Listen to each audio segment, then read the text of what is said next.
Sarah, are you team Finding Nemo or team Shark Tale? Like everyone else, it's got to be team Finding Nemo. In that case, let's keep on swimming. Grab your mask and your snorkel. We're heading under the waves to check on the health of the Great Barrier Reef. My name is Sarah Perkins-Kirkpatrick and I'm a Professor of Climate Science at the Australian National University in Canberra. I'm Iain Strachan, a former journalist turned science communicator. We're members of the Australian Research Council Centre of Excellence for the Weather of the 21st Century. And this is Totally Cooked, the climate and weather podcast. Now, I first attempted to go to the reef from Cairns in the year 2000, which was when my family moved to the UK, moved from the UK to Australia in 1999 when I was 13. And we went on a day trip from Cairns to Green Island. And I went under the waves and found no reef. Yes. Because there's no barrier reef for Green Island. Was there ever I don't think so. It's just no. Okay, here we go. Outbreaks of the crownosaur and starfish. Okay. And so those have affected Green Island. And apparently, I don't know what the story is, but it's like there's a population that persists over time. And so it's always there and it's eating different parts of the reef. So I've been there and seen the starfish. So, yeah. I might have just been in the wrong bit of the water, though. Maybe. I was just sort of sticking my head under the water being like, where's this reef? Where's this coral? Where's this reef? Where is it? It's just meant to be How right old were you? here. 13. 13. Yeah. 2000. Yeah, I was 9. So then I think the next year or the year after, we left nothing to chance and we went on a seaplane from Airlie Beach to Hart Reef. Wow. And that would have been spectacular. amazing. Spectacular. Yeah. And Yes. as a very nerdy little British boy raised on, sorry everyone, like tales of glorified imperialism, I really loved reading Biggles. Did you ever read Biggles? I've read Ove? Biggles, Yeah. yes. This is like boys' own adventure stories about World War One Spitfires. fighter pilot. Okay. Yeah. Yes. Yeah. And of course, being in a seaplane was very exciting. Yeah, like a okay. little seaplane flying out to pretty the amazing, reef. isn't It was it? really cool. Yeah. And It's the really reef cool, was... though. I mean, coral reefs are made for seaplanes because they've got these quiet ponds of water, which is the reef crest around it. So, yeah, no, there's this guy out of Lady Elliot Island, Peter Gash, who's has many planes and has a million stories to tell, but he swears by these boat planes. God, wow. I'd love to go in a seaplane.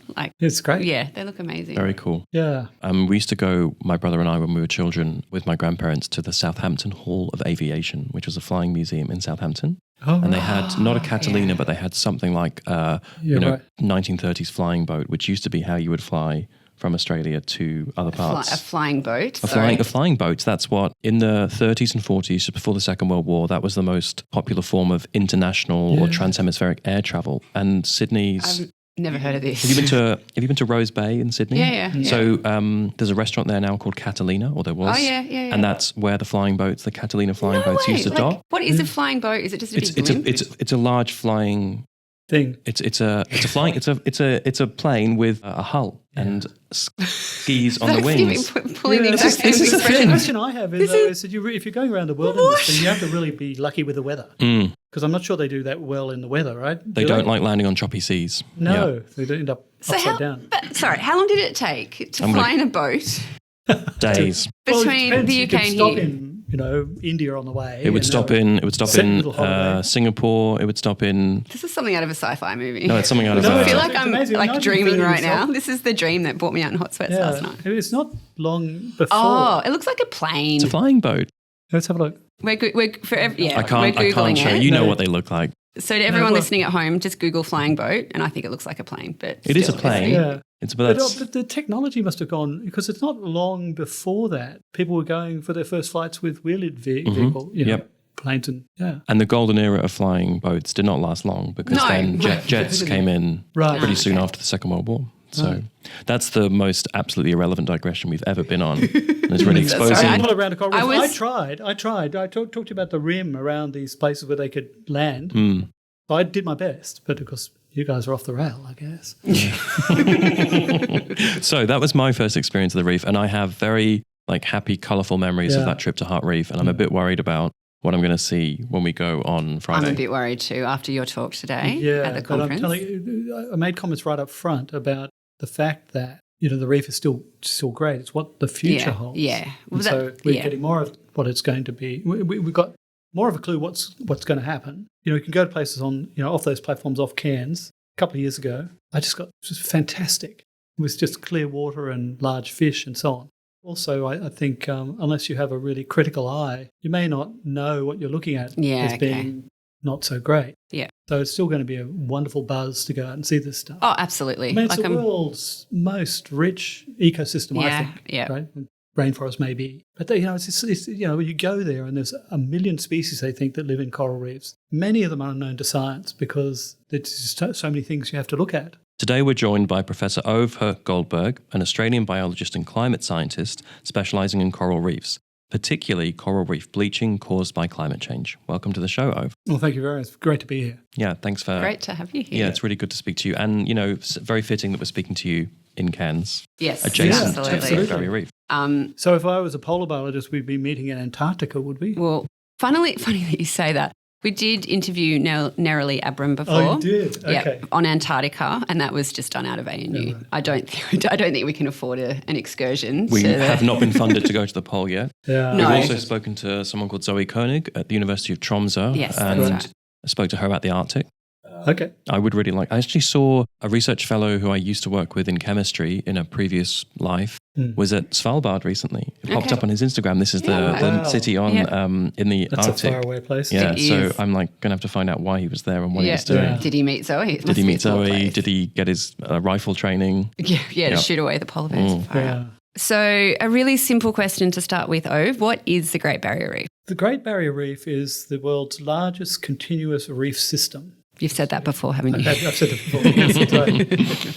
And it's this cluster of habitats created by principally corals, which are like sea anemones, and by tiny dinoflagellates, which are little tiny algae that are about 1/100th of a millimetre, so they're tiny. And they live inside the tissues of corals and make energy transfer and recycling and all these things that you have to do to survive much, much more efficient and easy to do. So they are beating the water column, which is very poor in nutrients and sediments and all those sort of things, and being able to prosper where most other organisms haven't. Okay. That's a long-winded Yes. question, because really the question is, it's one of the most beautiful places I've ever been. Absolutely, yeah. So basically what you're saying there is because of this relationship between the organisms that live there, Yeah, it makes what would have been an inhabitable area very habitable for That's not right. just the coral, but for all the that's right. wildlife And then where you they get all sit there. the habitats. Yeah.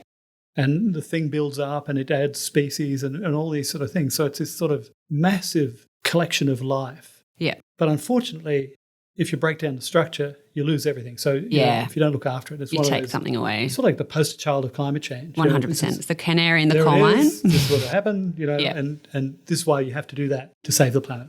But it really is very beautiful, you are right. And I would imagine most people listening to this already know the answer to this, but where is the Great Barrier Reef and how far does it extend? Well, it stretches the entire coastline of Queensland, except for the sort of last couple of 100 kilometres. That far south. Yeah, so it's down, if you go to Moreton Bay, there are corals growing on reefs out there. Now, they're not big, substantial things and they're slow growing, but they've still got butterfly fish and Yeah, right. Nemos and... Is that recent or is that always it's- being historical? We've the corals are now getting to Sydney, yeah. where I grew up. Yeah. There's no way that we ever, because I used to collect fish as well that were coming down like Nemo down the current and so on. The EAC. The EAC in Sydney, right? There are no turtles guiding the way. Well, there are a few, I guess. But we'd never seen corals in Sydney. A good friend of mine and I used to search around for it, couldn't find it. And then one day, 20 years later, someone rang me up and said, corals are growing on the Bower in Manly. No way. It's true. They are. So Manly's a very popular beach in Sydney. Yeah, that's right. And it's it's got this beautiful place to swim and so on. And there they were. So it's sort of interesting. But what's missing is that these grow very slowly. They don't form reefs. They grow on granite boulders or things like that. Yep. And so they're not really the sort of full-blown experience. Now, the full-blown experience starts at about just south of Lady Elliot, which if you come across to the Queensland coastline is, just a little bit above Brisbane. Okay. And you start to see these, reef systems that are very substantial. Kilometres, like what's the distance in kilometres? 2,300 kilometres. You've also said that number before. I have. Hopefully it's right. Hopefully it's right. Well, it might be 2,400 before we know it. But things like, 25% of all fish in the sea, species of fish in the sea, are associated with coral reef. So 25% of all fish species in the world. All species in the ocean. Yeah. 25% live in close association to corals and are sort of coral reef organisms. Wow.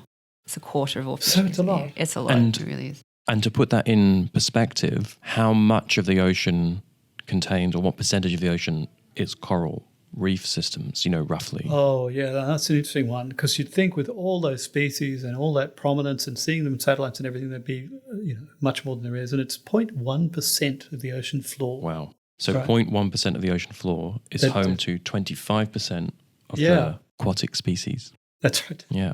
And that's all down to, this symbiotic relationship in the corals Yeah, just and the happening to make habitat this and- habitat available. Yeah, that's right. Wow, that's Yeah, hence why we don't want to lose it. that's right. So you touched on this in your first kind of answer to our question, but how and why did not only the barrier reef, but why do reefs form? Well, What's the coral process reefs are there? very dynamic in space and time. And one of the misconceptions is that people think that the Great Barrier Reef has been static, hasn't been changing. And on some timescales, it's dramatic change, right? So every time we freeze the ice caps, we lock up that ice and water.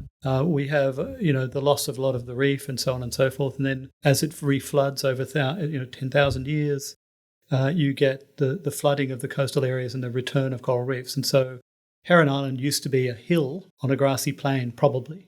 And then when the water rose, it turned into a coral reef. And then when it, so very much at the whims of the orbital cycle. That's the Milankovitch cycles coming back. That's right. We just did an episode the other day, and we briefly touched on Milankovitch cycles after I Fantastic. had briefly forgotten about them. Amazing changes when you think about it. Yeah. I mean, there's some possibility that first Australians sort of saw this and actually knew what they were looking at. Yeah, right. Change during those periods sort of accelerated to sort of like an inflection point almost. And at that, it's really rapid. And Yeah, you'd be okay. moving your village and campfire away from that, which they're doing in Southeast Asia now, which is really interesting. It's tragic. People losing their land rights essentially because the sea came in and grabbed them. But that's not due to Milankovitch cycles. So the barrier reef in Queensland or off the coast of Queensland is about as old as the end of the last ice age. Is that? That's right. Yep. And Okay. it's not like things have evolved and de-evolved or whatever you might think. It's just simply the communities have built up around. They've been there while the water's been there, and then they disperse to other parts of the sea where you'd have corals that weren't being exposed to the land and could persist. They then probably provide the egg and sperm that go to the ones where you're recovering. As the reefs grow back, you start to see those. Queensland Plateau is one of the regions where it's below the surface, but it obviously has been a source of progeny for corals that sort of escape the transitions. Another ludicrously general question, which is what kind of life is the Great Barrier Reef home to? What lives there? What lives there? Mm-hmm. Who lives there? Nemo, clearly. Well, Nemo does, yeah, but he's got some dark secrets. No, don't taint Nemo. He changes sex. No, the clownfish Yeah, changed. so- I did not know this. Don't tell Trump. He'll ban them. Yeah, we'll kill them off. No aquarium ship. But no, it's really interesting that fishes like clownfish, the biggest individual is a female. It just turned Okay. out to be that's the way evolution would. Yeah.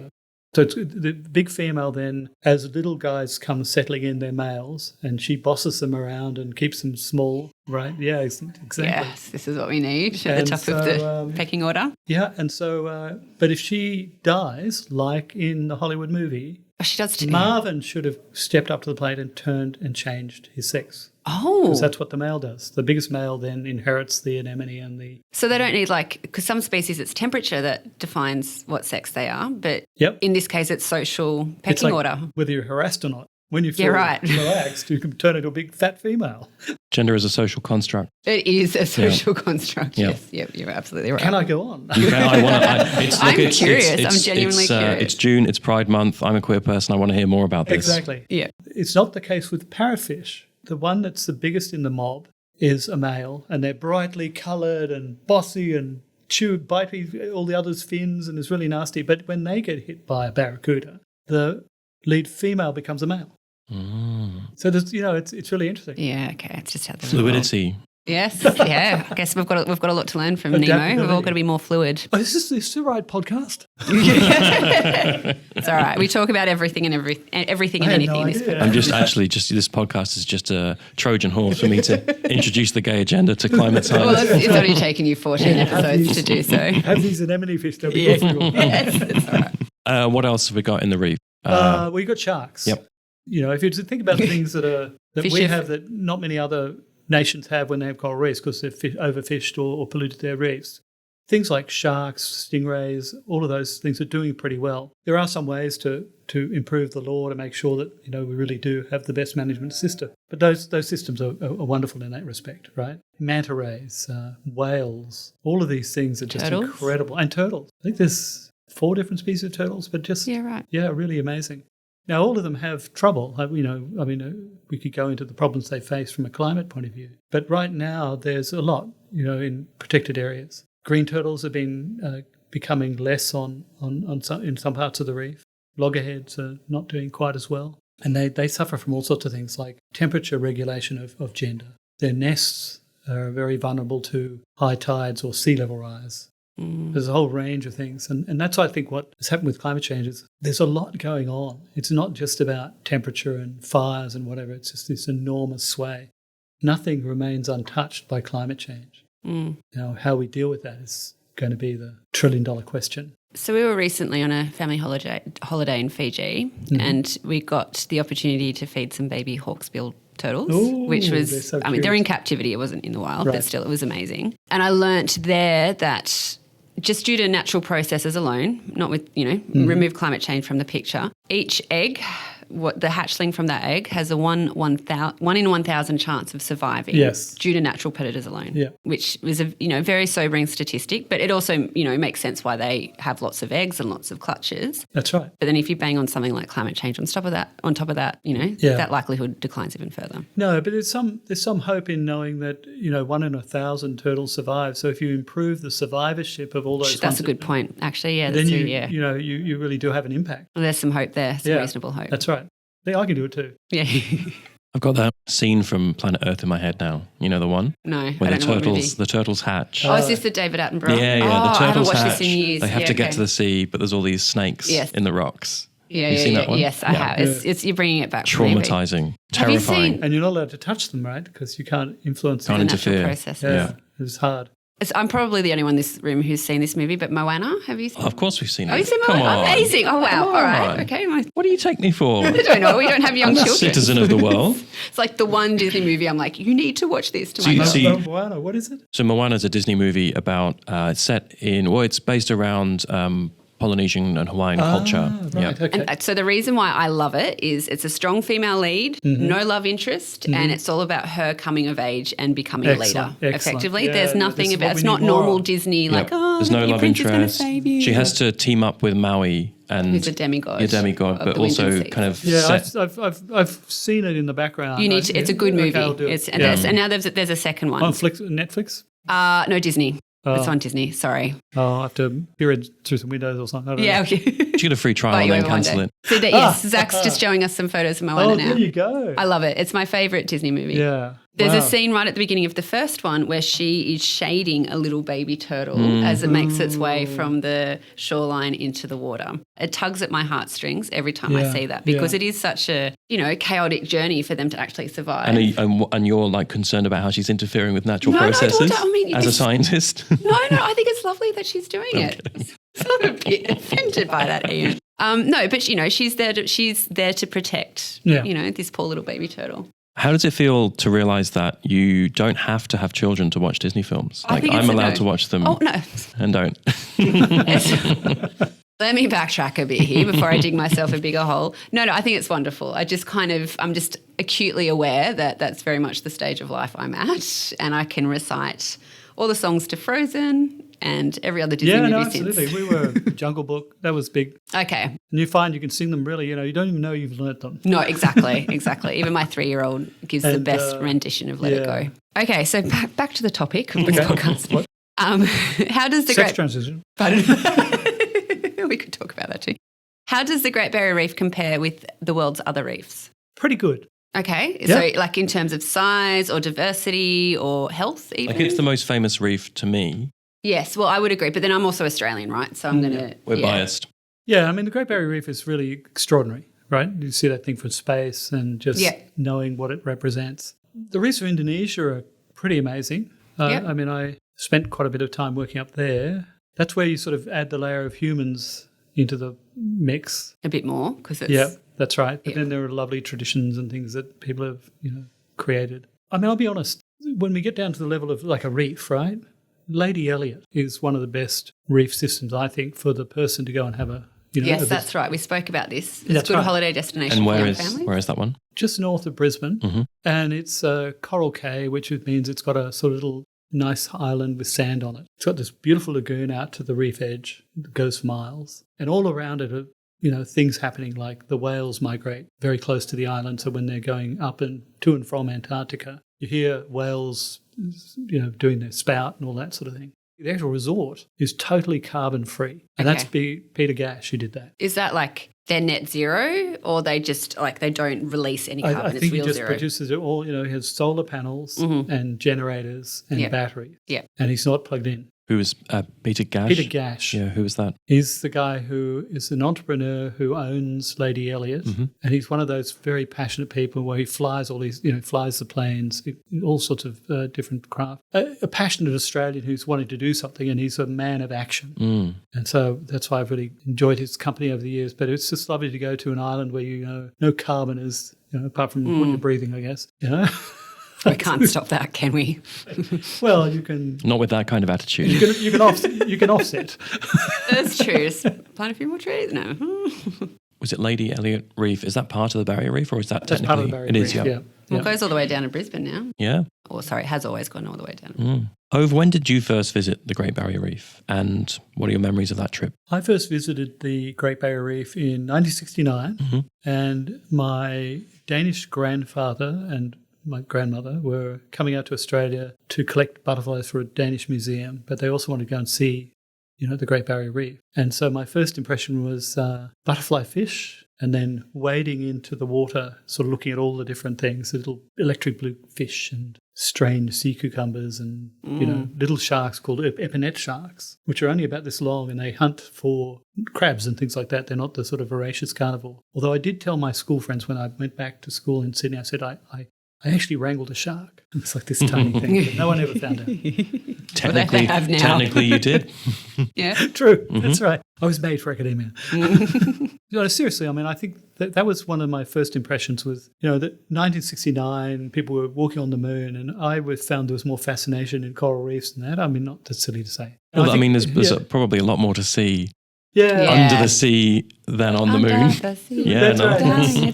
right. That's right. Sorry. That's SpongeBob. Little Mermaid. No, that was a Little Mermaid. Yeah. Another Disney digress. Yeah. No, it's yeah. So I came to the reef in 1969 and saw a lot of it, and it was really wonderful. And by that stage, I was sort of besotted. I wanted to be a biologist. I wanted to, to collect animals, and I got permission from my mother to get a goldfish. And over that, I then ended up with lots and lots of aquariums, and it was just sort of that passion. But the moment I think I really just, my heart burst was going to One Tree Island on the southern Great Barrier Reef, which is at that southern end. And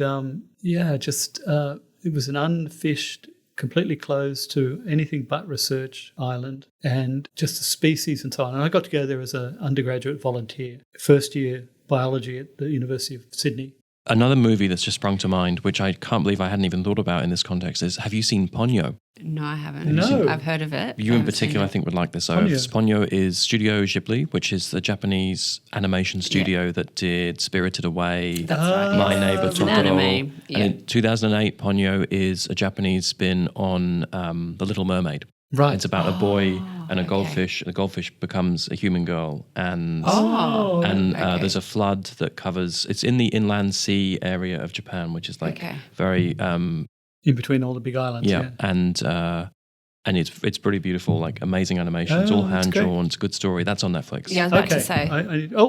Yes, that's right. Wow. My kids love Totoro. This one is it's one of my favorites. Is it? Ponyo is underrated. I don't like Totoro. That's okay. You don't have to like it. I feel like I'm a bad person for not liking Totoro. I would say it's a red flag, but I know you well enough to accept some failings now. Okay. We're all different, diversity My is kids important. love it, and I'm just kind of watching it going, no, really slow. It's quite gentle. It is, I guess. So if you want a bit more drama, then you should watch Princess Mononoke. Okay. That's hectic. Right. There's also strong environmental themes in that one. That's really. Send me the name because I'm going to forget that. I'll send you all these notes. Will appear in the show notes, and I'll send you emails later. Awesome. Yep, that's homework for you. Ponyo. Yes, to watch absolutely. Ponyo. Yes. So my question, I feel like it's took me a while. This is great because normally I'm like we normally record this with Sarah in Canberra and me in Melbourne, right. and I can't do this. Like, and I'm like I'm off. I want to do this. You know, now I can do it. It's like ask this question, and make it look natural.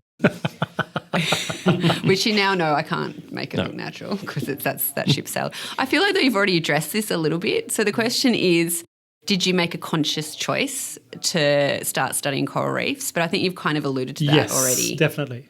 There you go. There's the answer. Yes, All right. Well, I was just lucky. Yeah. So you found your passion really from the age of 9. That's right. Then. And I think in a way, because I sort of catch these little fish and put them in aquariums and grow them up, I could be an environmentalist plus an aquarium person. Yeah. I really enjoyed that. And so I ended up with sea snakes and all sorts of things. My parents went over to Denmark at one point and left the house to me and my brothers and sister. And it was fantastic. I put penguins in the bathtub. Penguins. Yeah, because I used to work at an oceanarium called Manly Marineland in Sydney. How old were you? Sorry, I was 15 or something. So you're 15 and you're putting penguins in the bathroom. Yeah, was that legal? Well, I don't think it was because I was working at the oceanarium. Okay. So don't ask, don't tell policy at that point. No, it wasn't. These Did you steal guys them? used to get oil over them. Oh, I see. So they get a lot of oil over them. So we'd clean them up and then I had to put them somewhere, and I didn't have a place to put this guy.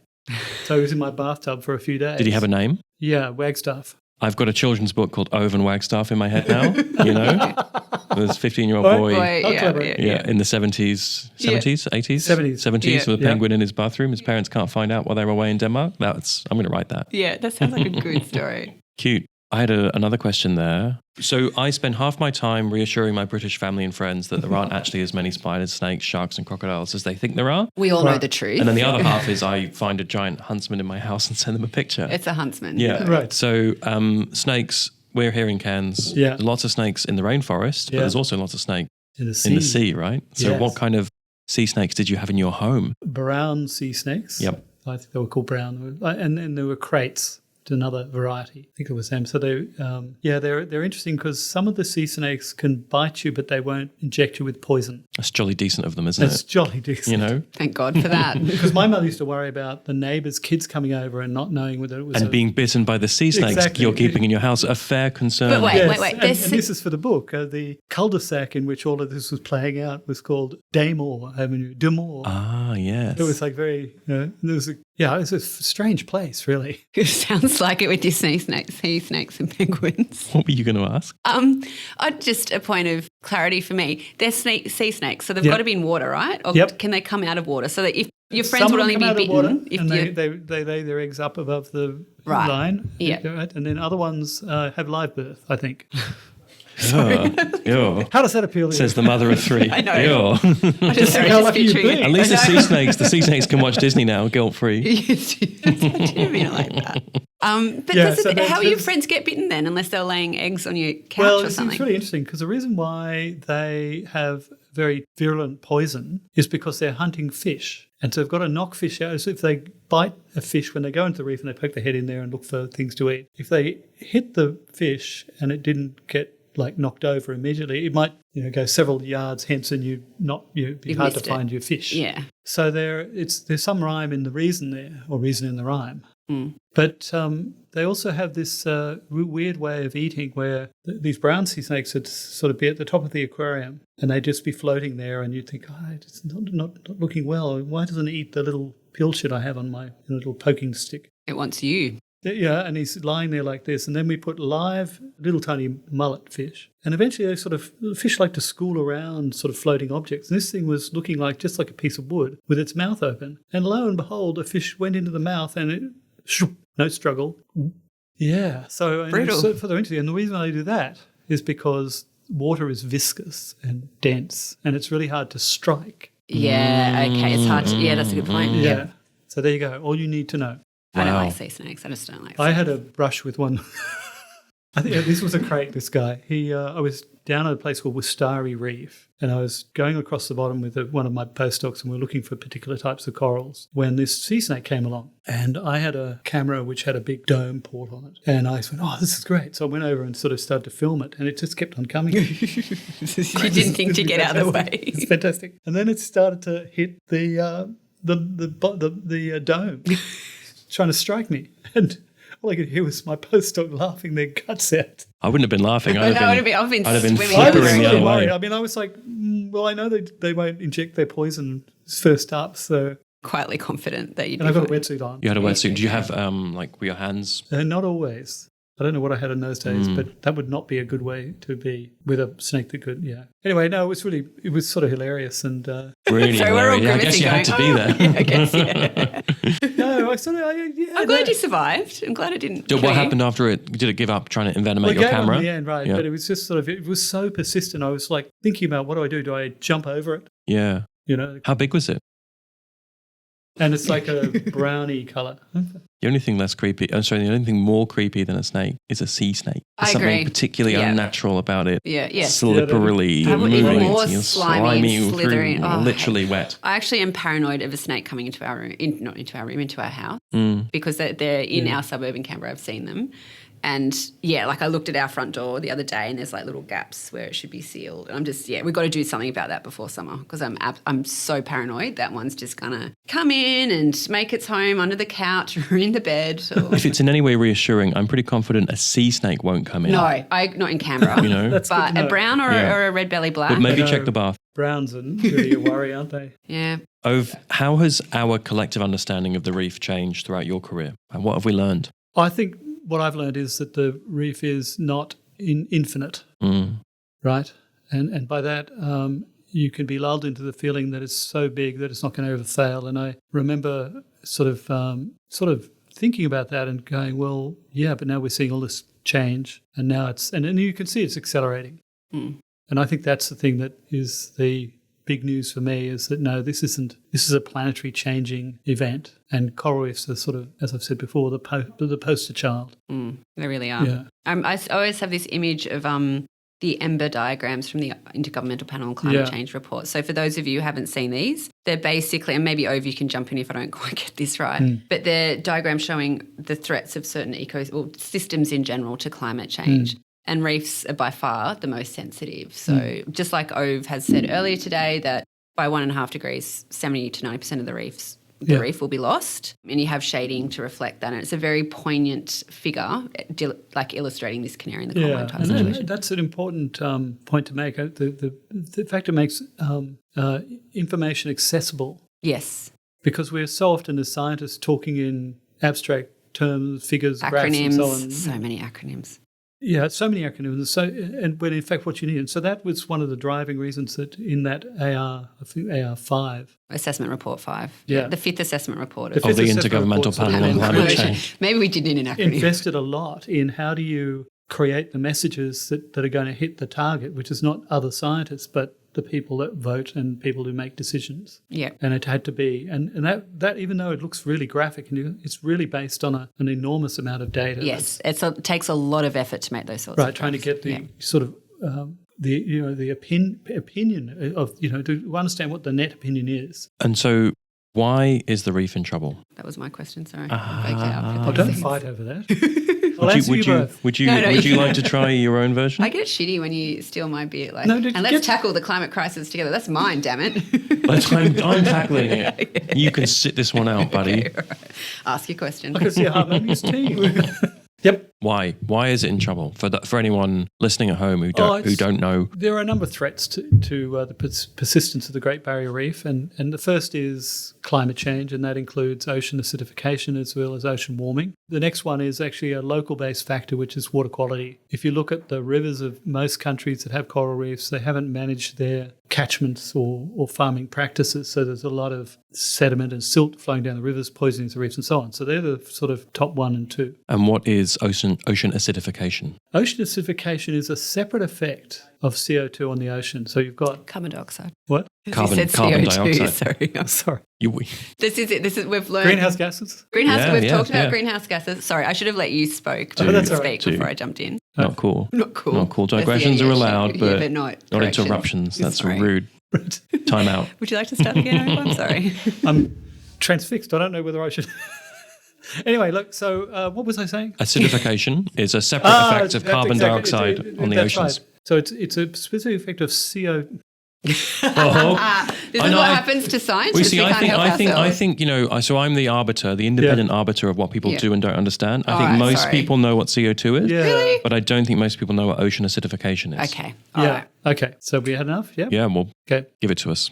Let's have it. So ocean acidification is a separate effect of carbon dioxide on the ocean. It can sound difficult to get your head around it, but basically the ocean gets more acidic as you load CO2 into the atmosphere, and that then changes the ion balance across the water. So one thing that happens is that carbon dioxide reacts with water and creates a dilute acid, and the proton of that likes to soak up calcium ions in the water column. That then drops the substrate for making skeletons and shells and all of that. So we didn't know much about it until there was a landmark paper in 1999 that involved Joni Kleepass and others, where they proposed that the changes in carbon dioxide were going to be so large that it would actually start to affect biological processes and so on. And she was right. What's sort of concern is that it's a plethora of other things to worry about. Everything has got a bit of a component of pH and acidity in it in the ocean. And so when you combine those as well, you get synergies and all sorts of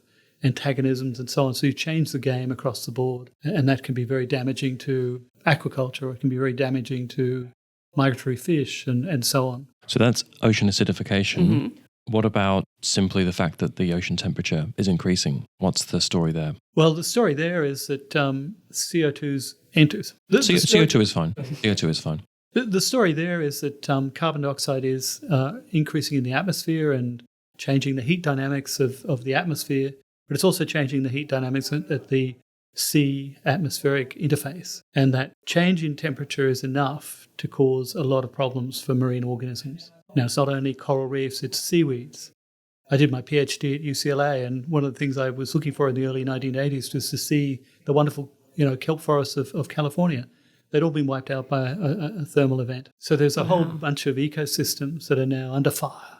Yeah. And I'll be controversial here. We, need to, get rid of fossil fuels from the entire mix. That's not controversial. That's fact. Yeah, but it might be controversial to say that we then don't do as much in the other places if we don't have enough money. But I agree. It's not. It shouldn't be. Yeah.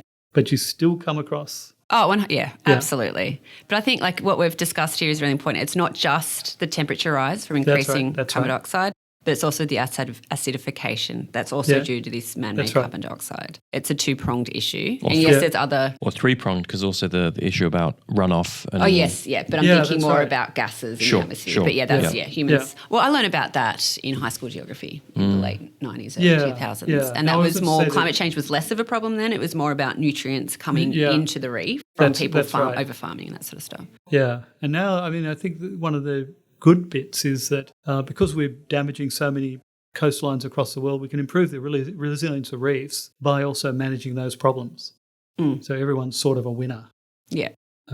But I guess the whole carbon dioxide issue it's a global one. Mm-hmm. Yes, Australia needs to do their part, and that's not really up for debate, I don't think, but we all have to do our part. We do. Because I stole your previous question, as an act of good faith and a gesture of reconciliation, would you like to take this question? I will, Iain. Thank you very much. I appreciate that. All is forgiven. How am I doing? You're doing excellent. I'm really enjoying this episode. It's really good. Do you say that to all the... No, I don't, actually. Most of our guests have been terrible. Yeah.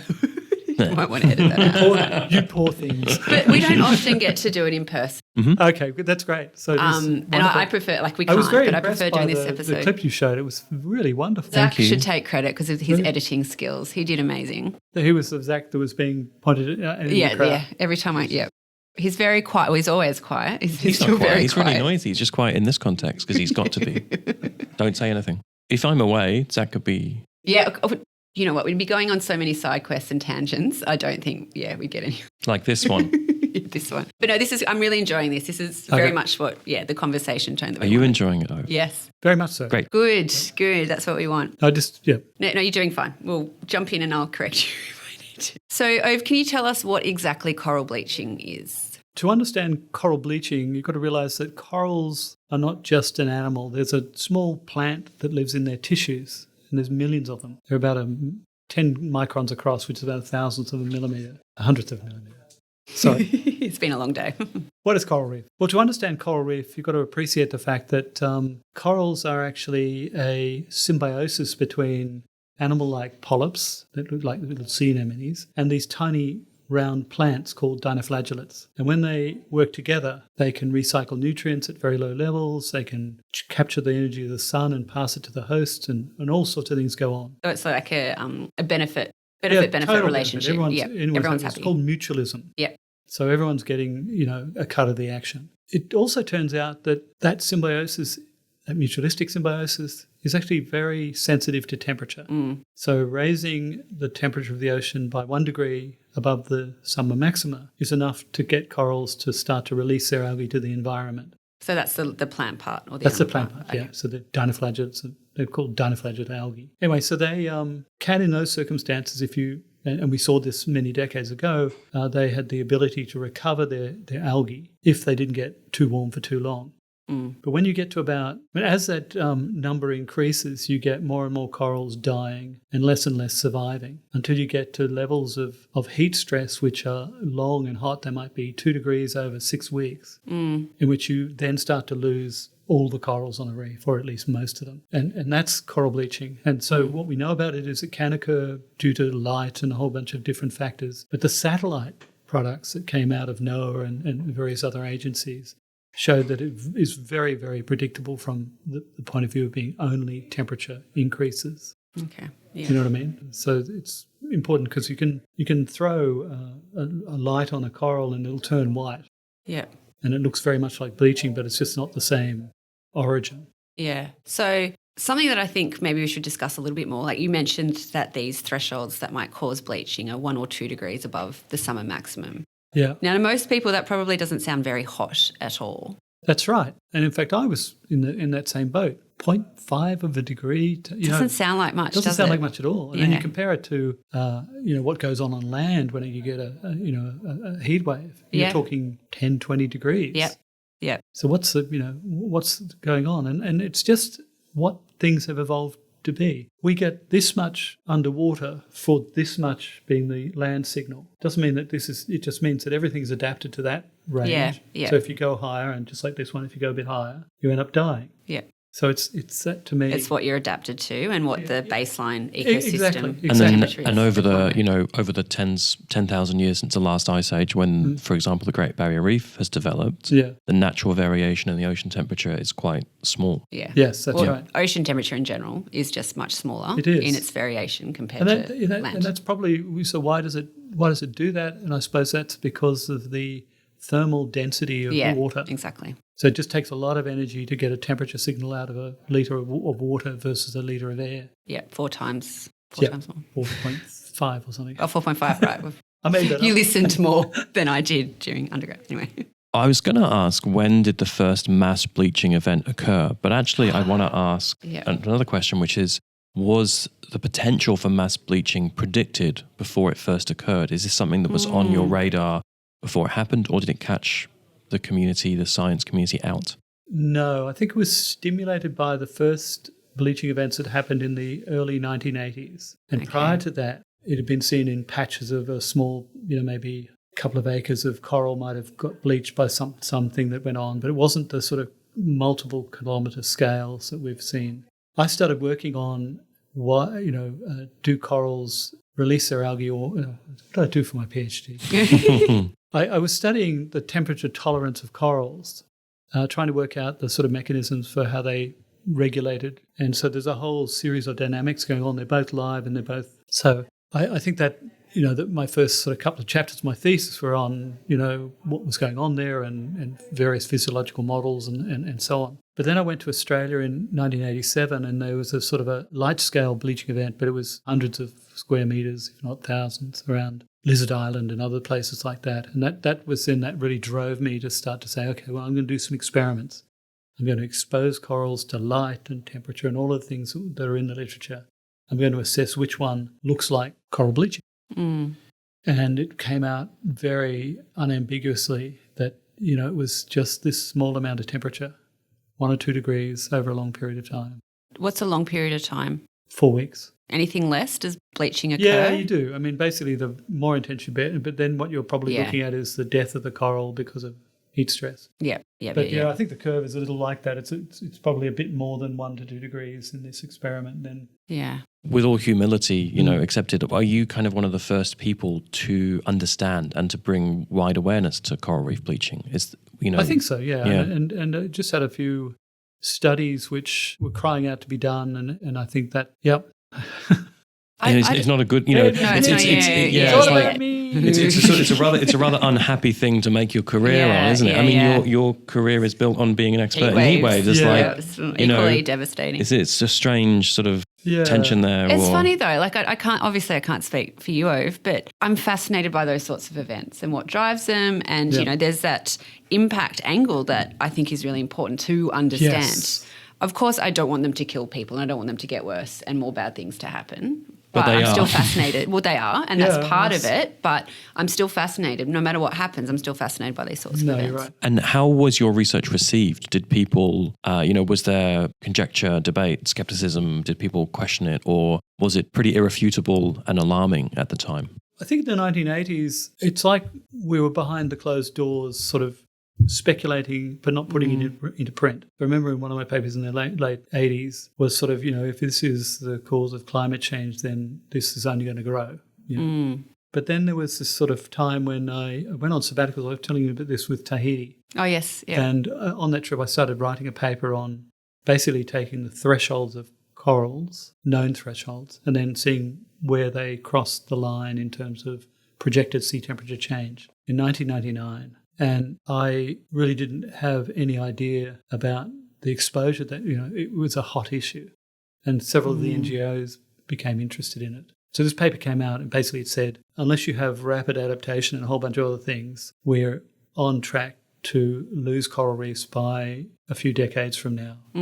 So, what that really showed was that if you looked forward in time, it was happening in our lifetime, or at least our children's absolutely. Lifetime. Whereas I had thought that it was going to be more, you put the models together and everything, at least we get 150 years to sort of try and work out the solution, but it wasn't to be. And that was a sort of a light bulb moment. And the media scrum that came with that was, So this was in the 80s, because I remember learning about a bleaching event in the 90s at school. And we did a whole project on the Great Barrier Reef, and I found it absolutely fascinating, but equally excellent. Devastating. God, where'd you go? But I didn't realise there was those events in the 80s as well. Yeah, 87. Yeah, right. And 83 was, and these ones where it's there was an El Nino in 83. What? There was an El Nino in 83. Well, that's right. Yeah. So for a long time we were looking to the El Nino variability because that was telling us when they'd be pushed that little bit of extra distance. Yeah. Now that's all merged into one. Yeah.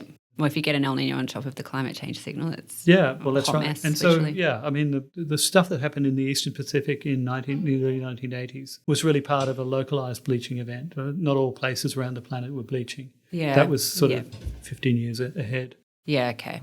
So I'm curious, so it's a bit of a tangent, but definitely related. If you had kind of, found this discovery that temperature affected bleaching, but we happened to solve climate change, and it was a bit of a non-issue, so the reef wasn't under the existential threat it currently is. Where do you think your career would have taken you? Would you still have been looking at coral in this way, or would you have focused on something else or done something completely different altogether?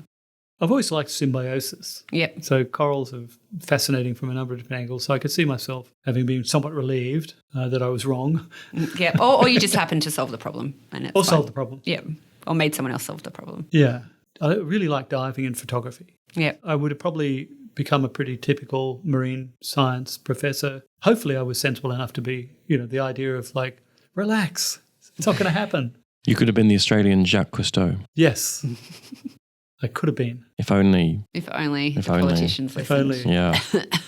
What is the prognosis like for the reef? I mean, we've been listening to you speak to a room of oceanographers and meteorologists today in quite a lot of detail, but for the listeners at home, what's the outlook like? Well, can I tell you what I'd like to happen? Because at the moment we're on a crash course with 3 degrees, and that's not going to be livable. That's not conducive to a Great Barrier Reef. No. But if we were to really, as an emergency, it should reduce greenhouse emissions to zero or make them even positive emissions, and look after, these reefs that I think we need to pursue, which are the sort of least exposed to climate change. And so therefore you're sort of helping boost the regenerative potential, the resilience of coral reefs. I could see this. By mid-century, we're starting to flatten out. So the last century, you saw that was an upward streak. But if we start really hitting the emission reductions and we have clever breakthroughs, which we can only imagine at this point, we'd see this bending over the curve, and then as that became longer and longer away, so it's flattening out, corals would have time to adapt, to reform the communities that then become the reefs of the next period of time. By that time, you've stabilised things, because economically it's really hard to do anything else. If you don't stabilise anything, as they tell you in business or whatever, then you have no ability to really use the situation to your advantage, because it's always a surprise. Yeah, so that's where I see it. My kids, you have to worry about kids and you laden them with too much bad news. They like that idea, because it's you're active, you're doing stuff, and it's a simple 2 buckets, finding and protecting these special reef places. So that's the way I'd answer that. So if we limit warming to 1.5 degrees or below, then some of the reef can survive. Yep. Or it may look different from what it does now. Well, it'll look different. So we'll lose 70 to 90% if we get to 1.5, so they suggest. That's still a really high number. It's a really high number, but it's a number where you can imagine things not going extinct. There's enough. Yeah, okay. And corals are really interesting because they're asexual. You can actually take a coral colony, and just like you do with plants and you propagate, seedlings and so on. The same thing happened with one of those acropolis. You break all the branches and you can plant them out on the reef and so on. So you don't have to have very many pieces for this to go on over time, and they may never have sexually outcrossing at any point, but they could just be holding time until they get to the mid-century, and then they can start to grow back and so on. So there are some things that are advantageous or in favour of this being the scenario. What's the likelihood of? Yeah, that's what you'd like to happen. Yes. Yeah. I'm hesitant to even ask this because we've tried to face the facts, but strike something of an empowered or optimistic tone in this podcast. But we also don't want to sugarcoat things. So what do you think will happen? We're sugarcoating them. I don't think that's the case. I think that we have to have hope, but we can't have false hope. So we've got to be real about what we're doing, but we've got to then have thought through things on a time scale where it's possible to make the system work. So those sort of patchy little models there, you'd say, I'm 20 to 30% confident that we will come through with reefs by the end of the century. So there's a small but reasonable chance. A small but reasonable chance. Yeah. We need to change those probabilities by working on the solutions. And that is a great segue to the next question, which is... I've lost... I know where we are. It's fine. Of course so, you do. You've advised governments, you've advised the United Nations about the reef's future. What are the actions that are needed to protect it most urgently? Well, I think the most important thing now is to preserve in no-take areas 30% of all ecosystems, including coral reefs. So that has to be part of that. That's one that has to happen. 2, I think we've got to find a new balance between human nature and business so that we have things that will drive forward solutions where many people will benefit. Unfortunately, that's the case because we can't. I'm going to save coral reefs. I'm going to leave everyone starving on the perimeters of the marine protected area. That's a non-starter. On the other hand, if we can find blue finance solutions where you can start to trade on the good things you're doing and thereby increase their value and over time, then I think we've got, the right things. But I'm not one for hope. I mean, many of my colleagues are like, I just hate this. I'm going to close my eyes and just ignore the fact it's changing and just go on doing what I'm doing. It's like, no, that's not the response. That's no win for anyone. Yeah.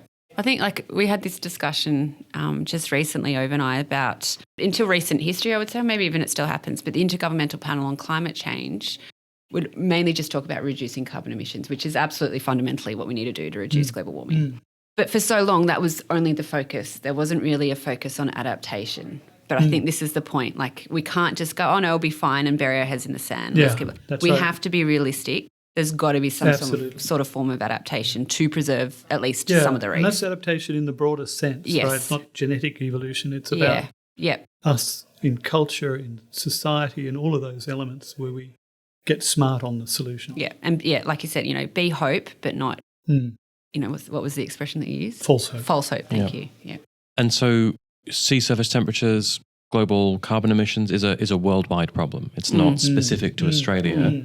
And there has been an enormous amount of effort made and funding allocated to studying and preserving or managing the reef. But has enough been done, or have the right things been done in Australia, in your opinion? I think so in Australia. I mean, we're very, very fortunate to be a wealthy nation, and we have instruments such as the Great Barrier Reef Marine Park Authority, which is really world class. So I think we're in a very good position from that point of view. We have a bit of a schism, I guess, when it comes to our governments and fossil fuels. And under any models, it is not a wise thing to open up new gas fields and so on. We need to find other solutions about how we change them down. And if that's paying out, investments because they're no longer safe for the planet and people, then so be it. So both governments in Australia, at least Liberal and Labor, have done pretty well so far. But when it comes to fossil fuels, it's like we lost the plot. It's like we've been hit on the head. Yeah. So to clarify, they've done well with funding reef study and reef management, but then they keep commissioning new fossil fuel projects, which... Both political parties have done that. It's wrong on so many different levels. I mean, it's like, how would you expect other nations that are less fortunate? I mean, for them, it's even harder. So it's a bit of a digression, but related to what you just said, Ove. Around the time of Black Summer, so the 2019-2020 Black Summer, one of our then politicians got up and said, we don't really need to do much. Australia just emits less than 1% of greenhouse gas emissions, something. Ove just rolled his eyes there. We all collectively did that at the same time and maybe said a few choice words as well. I was just doing some maths in my head. Right. Anyway, so it actually turns out, basically the feeling there was we shouldn't really worry. We don't actually do that much. We are still in the top 20 of global nations in terms of the percentage we contribute to global emissions. So we're still up there. We're one of the highest emitters per capita. But in terms of what we contribute at absolute terms, we're still in the top 20. So that's just a complete bogus claim and something that we simply cannot hide behind. No. This fossil fuel project won't matter. Our country's commitments or, percentage doesn't. It's just a drop in the ocean. Yeah, then you get quite what literally. happened in the United Kingdom where you're trading the offsets endlessly, the same set of offsets for, with wood chipping. I'm actually not familiar with this bit of creative accounting. One part of the United Kingdom was sort of producing the wood chips that then, and it was some game where actually the emissions grew. Right. You know what I mean? Yeah. You have to be careful. Yeah. How do the local communities that you've worked with over the years feel about the future of the reef and our relationship with it? Well, I think it's improved over the years. And I remember once, a long time ago, wanting to talk to one of the big cane growers associations and being quietly told to F off. Just say the word. Just say the word. And then where it is today with the advent of the Great Barrier Reef Foundation, which is a fund essentially to direct research to the right areas and raise funding and so on. It's been very, very successful. So I look at that difference, and this is other people telling me this, but when you go and talk to the same sorts of farmers again, they're far more interested in, yes, they can save some money here, they can reduce emissions, their kids are telling them that Dad should be doing this. Yeah. That I think has improved. I mean, there's less redneckery involved than there was. Is there a more intrinsic relationship now with people in the local area? Well, yeah, I mean, I think... do they appreciate it more than, I'm going to farm the way I've always farmed? Do they actually appreciate this natural wonder I think they do. Yeah. Yeah, and I think, at least the ones that are thinking the problem through, because solving the environmental problem normally makes you lots of money. I mean, fertiliser is expensive. Yeah, right. Yeah. And so, the sooner we make that, they'll be happy. They'll be very happy. It's a win-win. And I think they already are. They're getting performance. Because there are challenges like the variability in the system makes it very hard to sort of make a change and 10 years later see that the change actually had an impact. Yeah. So you've got to do through modelling and ground truthing as opposed to some sort of measurement system. Yeah. It's a different place. I mean, I know it's like generational change where people realise that farming the old Irish ways... The British way. The British ways, well... Got a lot to answer for you, Brits. Sorry. It's actually, like I mentioned earlier, that we looked at the Great Barrier Reef when I was in high school. But back then, the biggest threat seemed to be farming. We didn't know about your research in the 80s then, but... Yes, it did bleach, and that's a bit of a problem. But all of the nutrients and the European farming practices was the main cause of concern at the time. There are other places that are involving local communities and expertise and so on. And one of the other places is with the reef rangers, which have also been sort of developed by the community groups with the help of the foundation. And that's been, really important because it's about Indigenous, first Australians feeling that they're part of this solution and that kids are training up to be reef rangers. And you can just tell, when you see these guys in action, they love it. and not everyone would. I mean, there are other ways to but those people that are environmentally minded. Yeah, so I mean, you look at that and it's wonderful. The reef is a far more integrated setting. It's not just fishing and it's not just farming. It's a whole life and culture. And I was just reading about 250 languages that are as different as German and French. Really? That's what was here, and 1,000 dialects. I think we're reaching a natural end. And it's almost time for lunch, isn't it? Yeah. So I suppose my last, and you have spoken about this a little bit, but maybe another bite at it.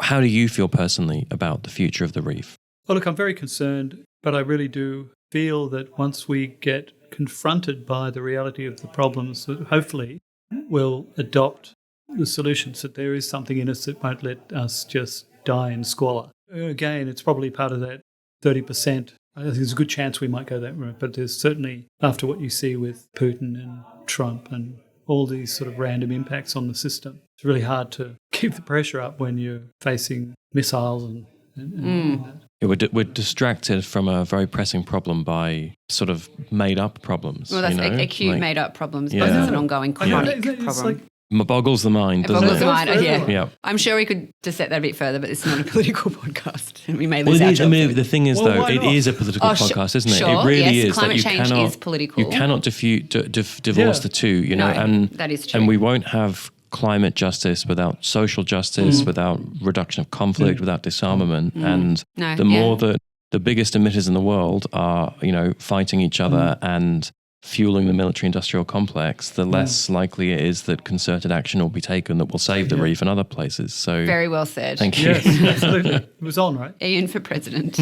No. And so the very last question is, for people listening at home who are concerned, what can people do? What can Australians do? What can people around the world do to support reef conservation or to try to create the more optimistic future that you've described? Well, I think we have to... The question was... Just like me, this is amazing. I love it.